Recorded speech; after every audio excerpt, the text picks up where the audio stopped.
Hello, I'm Africa54 Managing Editor Vincent Makori in for Hashtag the U-Word. It's Thursday, August the 26th. This is Africa 54.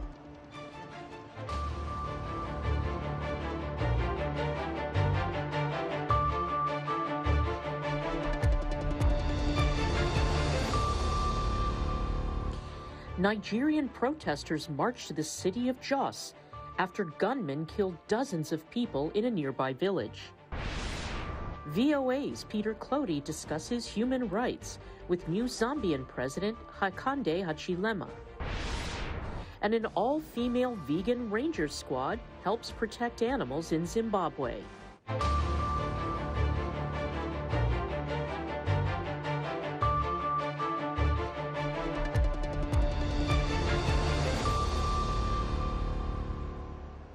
After dozens were killed in an attack on a village in central Nigeria, protesters marched to government buildings in the city of Jos, some of them carrying the bodies of the deceased.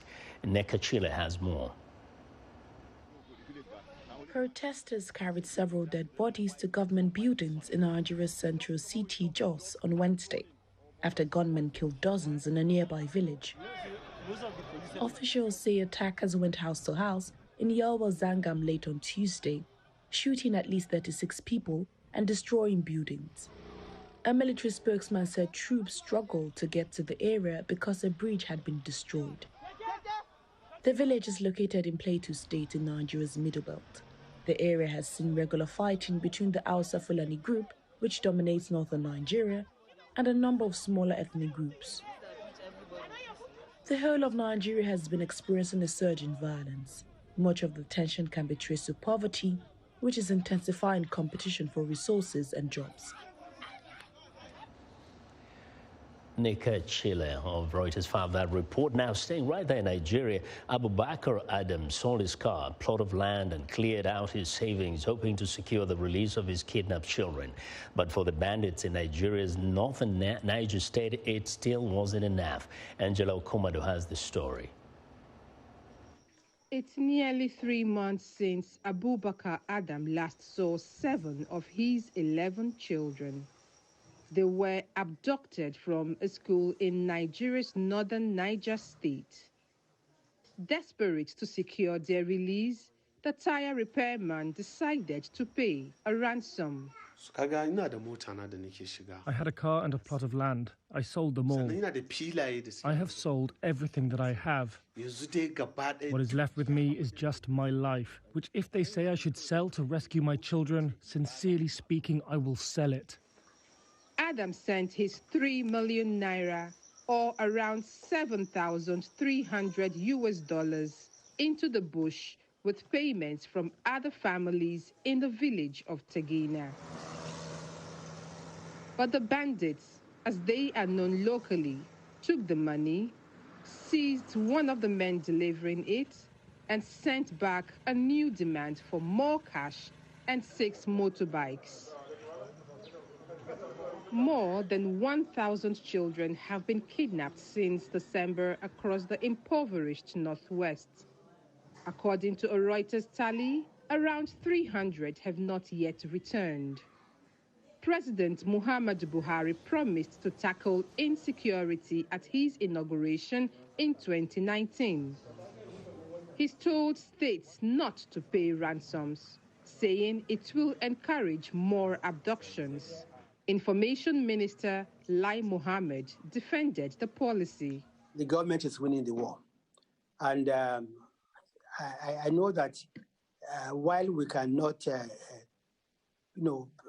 use this kind of media to discuss strategy and security matters, I want to assure you that the government is getting to the root of the problem.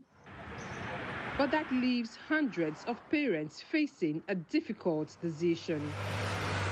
Bulama Bukate is an analyst at the Tony Blair Institute for Global Change. You can't tell parents to not pay ransom and that you would not pay ransom and ask parents to allow their loved ones, their little children, to stay in the bush forever. No parent will do that. Kidnappers collected more than $18 million in ransom from June 2011 to March 2020 in Nigeria, according to an estimate by analysts SBM Intelligence. Bukata says that flood of cash encouraged more abductions and that there could be around 30,000 bandits operating in the northwest. Aminu Salisu's 8-year-old son was taken in the same raid as Adam's children at an Islamic school in Tegina. He cleared out his savings and sold everything in his shop to raise his ransom contribution. He says he volunteered to deliver the money in the hope that he would see his boy. But the kidnappers sent him back, empty-handed and without even setting eyes on his missing child. Well, that was Angela Okumaru of Reuters reporting. In part 3 of Peter Clottey's interview with Zambian President Hakainde Hichilema, they discussed the need to preserve the civil liberties of the people. President Hichilema says it's important for the will of the people to be heard. People have suffered during the previous administration.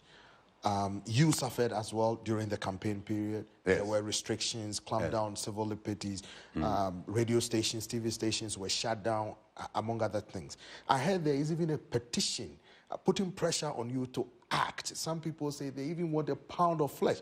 What is your message to them, Mr. President? No, look, all I can say is that there was a failure of leadership. Failure of leadership, sometimes violence was used to scare people and along the way commit heinous crimes.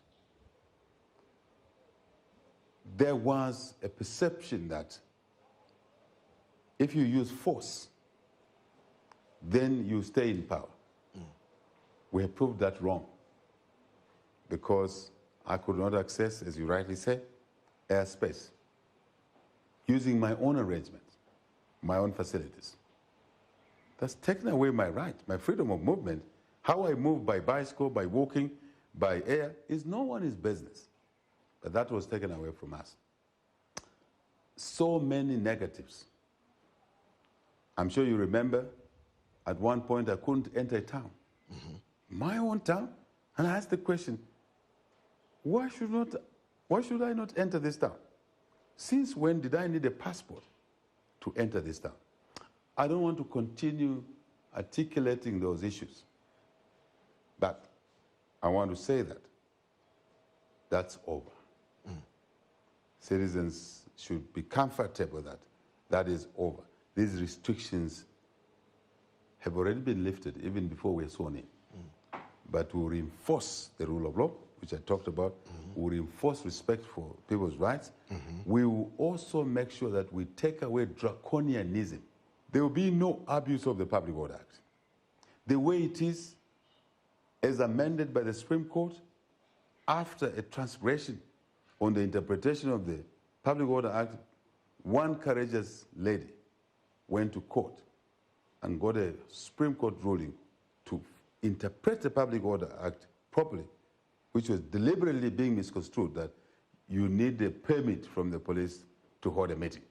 The Supreme Court ruled that you don't need a permit.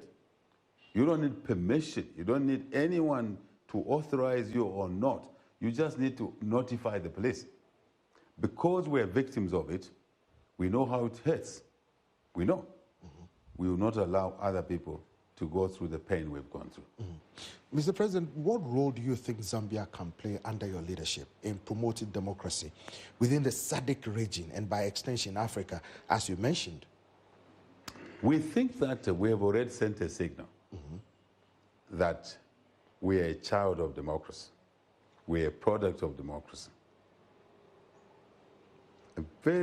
Basically, you can call us, we achieved what Napoleon couldn't, a mission impossible. You are arrested this way, that, you can't campaign, you still win the way we want. So it means we sent a message to the people that opportunities on the flip side. Here there was basically squalor, poverty, hunger, unemployment. Here, no safe medicines, Here, essentially, violence. Here is the use. Here is the opportunity. That's what we offer. If we're a product of democracy, free will of the people, and we got elected under all odds, against all odds, honestly, we are a good example of how democracy must evolve, even under brutal conditions. So I think what we've done, what we did, what the people of Zambia did, my brother, in the last couple of days, of course culminating over years, building up to what it was. I'm sure other African countries are watching and they're saying, no, we can do it the way Zambia did it. And we would like to support, to share our experiences with those African countries. Well, that was VOA's Peter Clottey speaking with new Zambian President Hakainde Hichilema. A Belgian African company operating in Burkina Faso is planting trees to help curb desertification and to open up land for grazing, cattle and farming. Henry Wilkins reports from Ouagadougou. Africa's Sahel region has been called the canary in the coal mine when it comes to the impacts of climate change. The Sahara Desert, which skirts the Sahel to the south, has expanded by 10% over the past 100 years, according to a National Science Foundation study. As land for growing crops and rearing livestock becomes scarcer, it is causing intercommunal violence in countries like Burkina Faso. The violence has contributed to a 6-year conflict between the Burkinabe government and groups linked to the Islamic State and Al-Qaeda. Now, a Belgian African company called Hoto is working to curb desert expansion by planting trees and making land usable again in some of Burkina Faso's most conflict-affected areas. More and more people are talking about climate change as something that falls on them and that we're all responsible for it. There are many things we could do to reduce logging, to control animal grazing, to protect young trees, to improve farming and forestry techniques, to make better use of what we have. Pour protéger les jeunes arbres, pour améliorer les techniques d'agriculture ou de foresterie, et donc en fait mieux exploiter ce qu'on a, renforcer aussi les forêts. Donc on peut vivre, il y a des modèles économiques qui existent, mais on est en fait dans une... By planting trees, locals can make money from producing oil, nuts and seeds. Trees also make the ground fertile again, which means it can be used for farming or raising livestock. One Hometea worker, whose identity we have protected, says life had been very hard in his community before the project began. It was difficult because there was nothing to do as farming was not that beneficial. We tried to find small jobs in livestock as well. But in a hostile environment where terrorist attacks happen almost daily, Hometea's operations are risky. One Hometea worker, whose identity we have protected, says community leaders they worked with have lost their lives in violent attacks. Comme on appelle ça, comme vous avez tout à l'heure présenté nos conseils stratégiques. Earlier we introduced you to our strategic advisors. Initially there were 6. Now you must have noticed that there are 4. 2 have been killed since last year. May they rest in peace. Ont été tués, on va dire, depuis l'année passée. Voilà. Et bon, Yet those involved with Hometea believe their work is important. Faut dire que l'action de Hometea est tellement noble. What Hometea is doing is very noble and should be saluted. The desert is advancing rapidly into Sahel. We're taking a lot of challenges of recovering a lot of land and allowing animals and people to live properly. Que se donne un défi de récupérer énormément de terres pour permettre aux animaux et aux personnes de vivre convenablement. Unlike many international organisations with a stated mission of improving lives in Burkina Faso's countryside, Hometea is run for profit.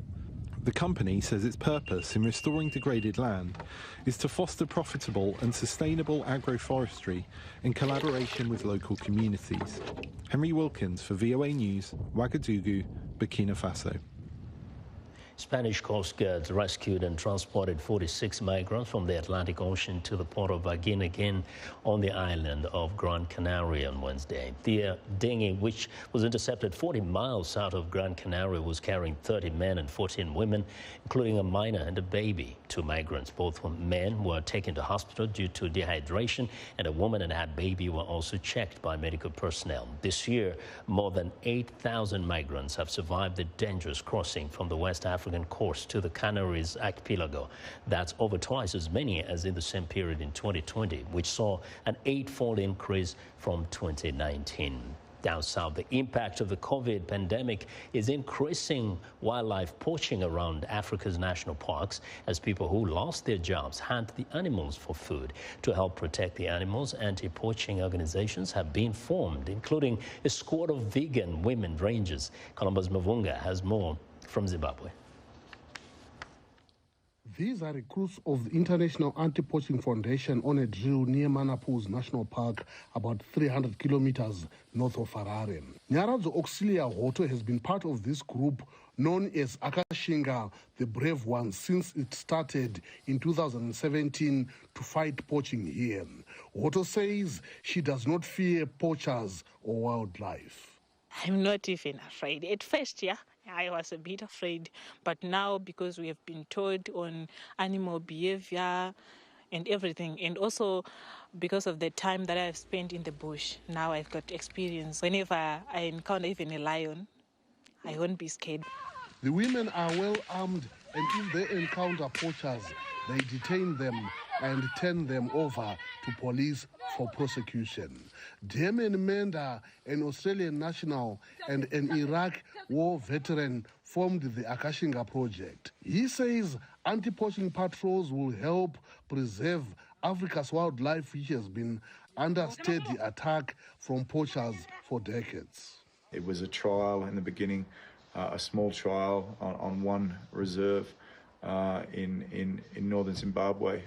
We started with 16 women protecting 90,000 acres. We've now got 240 staff as part of this program. We've got 8 reserves that we patrol or have contracts for, and we're on target to have 1,000 staff by 2026. The International Anti-Poaching Foundation oversees the rangers and pays them through donations collected online. Zimbabwe Parks and Wildlife Management Authority says efforts of such groups is helping to fight poaching in this wildlife-rich country. And these people have been providing the much-needed resources in terms of patrol, in terms of anti-poaching law enforcement. Because of these activities and these partnerships, we are visible on the ground, and less of poaching incidences are recorded within our national parks. With more and more rangers coming on board, Zimbabwe hopes to eliminate poaching and ensure the safety of the wildlife roaming the national parks. Columbus Mavungam for VOA News, Urungwe, Zimbabwe. The Pentagon is confirming reports of an explosion outside the airport in Kabul, Afghanistan, and says it caused an unknown number of casualties. Pentagon spokesman John Kirby says the blast occurred Thursday near the Abbey gate of the airport, where thousands of people have gone to in recent days to try to leave the country following the Taliban takeover of Afghanistan. A senior Taliban source confirmed to VOA that a suicide bomber blew himself up in an area outside the airport where a large number of people, including women, were present. No one has claimed responsibility for the blast. Intelligence sources told VOA there was a second explosion near the Barron Hotel. VOA's congressional correspondent Catherine Gibson has more on the military drawdown in Afghanistan. The crucial final days of the U.S. in Afghanistan. Thousands of Afghans are still lining up outside Kabul airport to evacuate, even as the time for those evacuation flights is rapidly dwindling. The White House is saying the U.S. is ready to stay if necessary. The president was briefed this morning on contingency plans and continues to have optionality should he decide to change plans, even as we are on track to complete our mission by August 31st. And while the U.S. has not recognized the Taliban as the official government of Afghanistan, The U.S. State Department said Wednesday it would hold the Taliban responsible for the well-being of Afghans. I will use every diplomatic, economic, political, and assistance tool at my disposal, working closely with allies and partners to do everything possible to uphold their basic rights. But on Capitol Hill, the administration faces intense bipartisan concern, including a top lawmaker saying many Democrats do not believe Biden's claim there's enough time for the evacuations. People really want to encourage the president to stay longer, but he has to, as I say, weigh the equities of the danger versus the advantage, and I trust his judgment. Republicans said Biden's concerns about protecting American troops could have been avoided if he had heeded their warnings to evacuate Afghan allies earlier. We had a promise that we would get them out. How can they trust America anymore if we violate our trust and our promises? But it's also a national security threat to abandon our partners. Who will be able to convince our allies in the future and partners in the future? Will they be able to trust the United States of America? The Taliban reportedly are blocking Afghans with special immigrant visas from reaching Kabul airport, a challenge the Pentagon said U.S. military on the ground was addressing. We have shared what the proper credentials are, and by and large, not saying it's been perfect, but by and large, the people that we have made clear to the Taliban that we want to have access through the checkpoints have been able to get through, by and large. The Pentagon has not yet said when it would begin drawing down U.S. troops and equipment from Kabul airport, leading U.S. lawmakers to warn evacuation flights could cease in just 2 days. In 6 days, we're going to shut everything down. Well, that's not 6 days. It's really the next 48 hours. They're going to have to close the gates to clear out those that are on the airfield and get the military out. That is unacceptable. The U.S. said Wednesday some 19,000 people had been evacuated in the previous 24 hours. Catherine Gibson, VOA News, Washington. U.S. allies say they have no choice but to follow the U.S. timetable and withdraw their forces from Afghanistan by August the 31st, despite fears that not everyone will be evacuated in time. Britain called an emergency summit of G7 leaders Tuesday to discuss the crisis. And Ritual reports from London. Several U.S. allies are evacuating their citizens from Kabul airport, including Afghans who worked alongside them and who are now desperate to flee. Many G7 leaders implored U.S. President Joe Biden to extend the August 31st deadline for the withdrawal of U.S. troops. But in a televised address after the virtual summit, the president made it clear the U.S. is sticking to the timetable. The sooner we can finish, the better. Each day of operations brings added risk to our troops. U.S. firepower is vital for the evacuation operations, says analyst Andrew Bell, who served with the U.S. military in Afghanistan. They provide important security capabilities that certainly in small components can be provided by some of the NATO allies, but really the backbone has been formed by the U.S. military. And for the mission to continue, really would rely on the capabilities brought by the American military. The Taliban also says they will not allow any extension of the August 31st deadline. So U.S. allies say they will have no choice but to follow that timetable. We will go on right up until the last moment that we can. But you've heard what the President of the United States has had to say. You've heard what the Taliban have said. Johnson said G7 leaders had agreed a common future approach. A roadmap for the way in which we're going to engage with the Taliban, as it probably will be a Taliban government in Kabul. Several G7 nations pledged financial assistance. The European Union has set aside $1.2 billion for Afghanistan. It is frozen until we have solid guarantees and credible actions on the ground that the conditions are being met. There are European concerns over the longer-term consequences of the Western withdrawal. Let's not allow the creation of a new market for smugglers and human traffickers, and we are determined to keep the migratory flows under control and the EU's borders protected. G7 and NATO alliances have been tested by the abruptness of the US withdrawal, says analyst Bell. In the short term, certainly this will continue to add some of the friction. There are bridges that continually need to be rebuilt in the post-Trump era.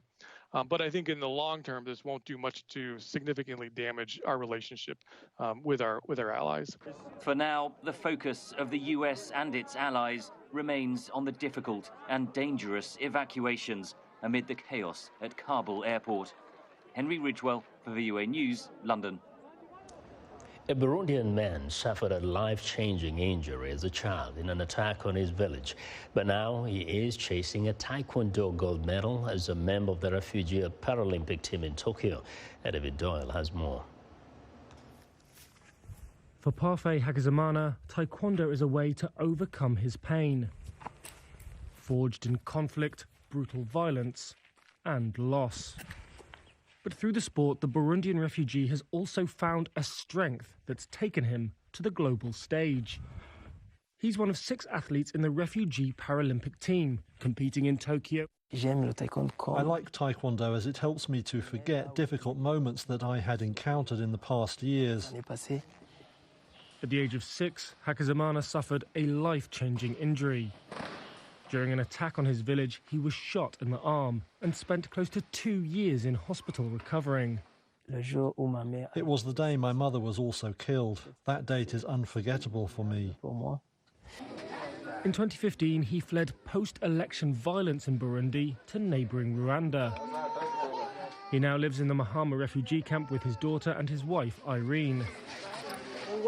I pray that God opens his path and gives him strength so that he succeeds, and we learn that he has done well.